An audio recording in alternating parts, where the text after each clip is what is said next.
evolutionary humanism is another one that develops. That was Julian Huxley, mainly, who advanced this, coming from people like Herbert Spencer in the 19th century, talking about humanism. And again, it had that religious humanist flavour of the developing human personality. We develop evolutionarily, and we develop our thoughts. We're a product of evolution. Our thoughts need to work on an evolutionary scale as well. The thing that really excited me most doing this book was the way that humanist ideas happen outside of the Anglo-European world, the European world, North America. The word Ubuntu, I don't know who's familiar with this in Africa, it's a Zulu word.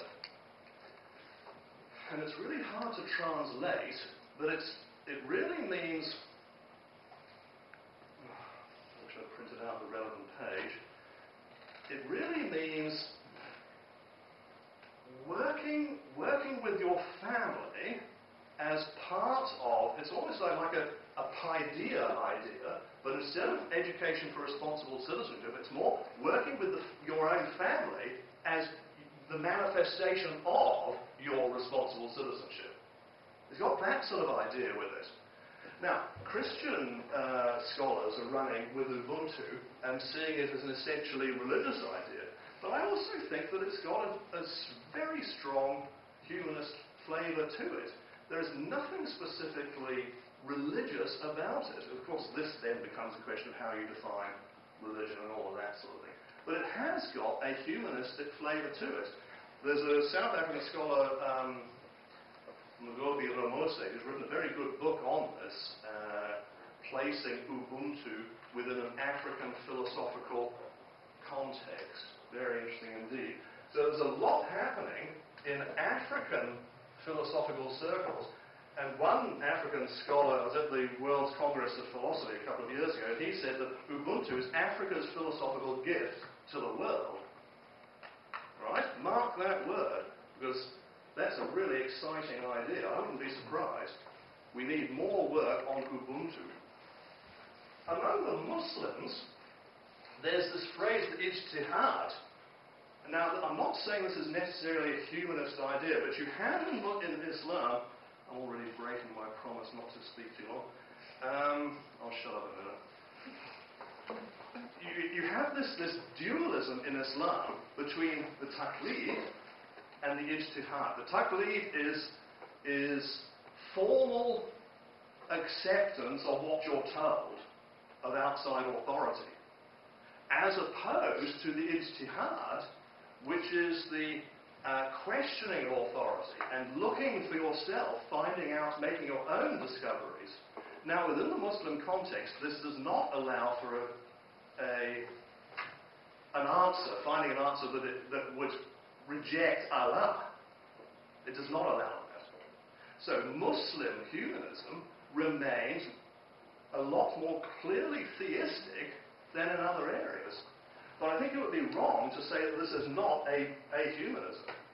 A lot of Muslim scholars who are working with ijtihad as an idea are happy to make this claim. There's a scholar, Mohammed Arkoun, based in France. He's talking about the unthought in Muslim thought.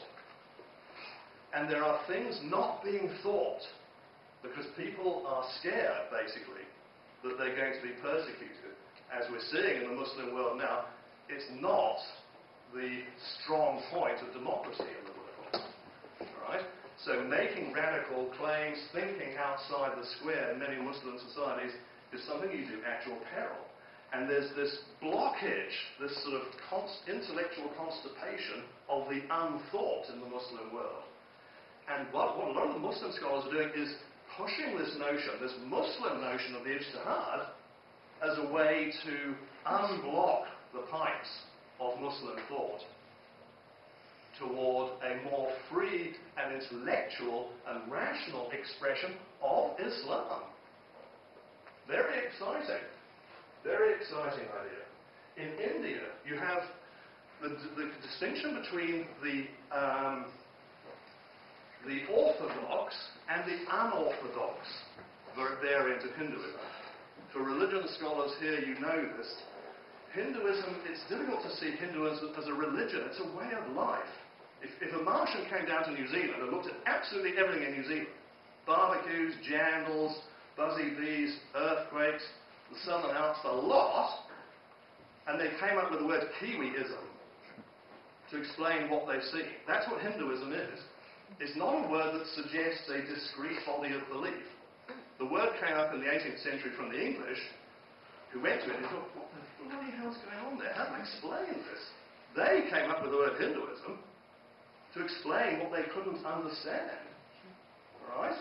It's not a religion in the sense of having a priesthood and a coherent notion of ideas. There's the old Hindu saying, there is one God, and there are 330 million gods, which is the official number of gods Hinduism acknowledges, and there is no God. Not or, but and. What's important, they say, is the way. In other words, they don't really care how many gods you believe in. What they're interested in is how you behave and how you think. If you need one God to behave correctly in a way of paideia, to use a Greek phrase, then believe one God. I don't care. If you need any variation of the 330 million gods on offer, or no God, I really don't care. Just do it. Right? That's Hinduism. And the Nastika idea, the unorthodox variation of humanism, is distinctly and explicitly humanistic. So what's interesting now, and we've got another idea coming up of planetary humanism. It's really exciting. What's happening right now with the no-fly zone over Libya, sanctioned by the United Nations. Do you notice that Russia and China didn't veto that? All right?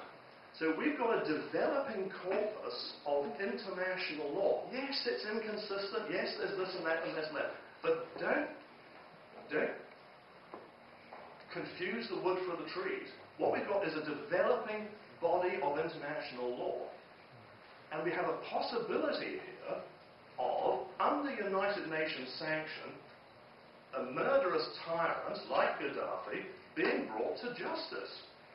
This is a good thing. Right? We live in exciting times. And this development of international law and the way that we are now beginning to apply it, yes, inconsistent, all of that. Yes, there's an imperialist element to it. It can be criticized for that. Gaddafi is calling the intervening forces crusaders. Yes, yes, yes. But I still think that we need to be positive about this thing about international law that's happening. And planetary humanism is one way that this can be articulated. And there's some very exciting people working in this area at the moment. The Millennium Development Goals of the United Nations is a brilliant example of planetary humanism in action. Right? We're not going very well, we're going very successfully to it. We may fail to reach those Millennium Development Goals by 2015. We've only got 4 years left. But that, in a way, is not the point either. The fact that they're there, the fact that a priority is being made, nation-states around the world are submitting elements of their sovereignty to international bodies with respect to climate change legislation. We've successfully dealt with a lot of the carbon and the CFCs from the Montreal Protocols. So these things are a manifestation of what's going to happen in the 21st century, if we're lucky, of planetary humanism. Thinking not, the philosopher here is Kwame Anthony Appiah, who's spoken about grounded cosmopolitanism. So the idea of us being grounded in our cultural roots, the culture that brought us and made us who we are, yes, we need to keep that and hang on to it. But that doesn't mean that we shut ourselves off from the world. So there's the groundedness of knowing your roots, of cherishing, of loving what it is about who you are and the culture you were brought up in. But then having a confidence to have a cosmopolitan attitude and looking to the world and learning from the other people who are equally happy and secure in their own cultural background. I mean, how brilliant and beautiful is that sort of learning, right? And that's one of the many of these exciting ideas that philosophers are working on with respect to planetary humanism now. Okay, that's humanism in half an hour. Any questions?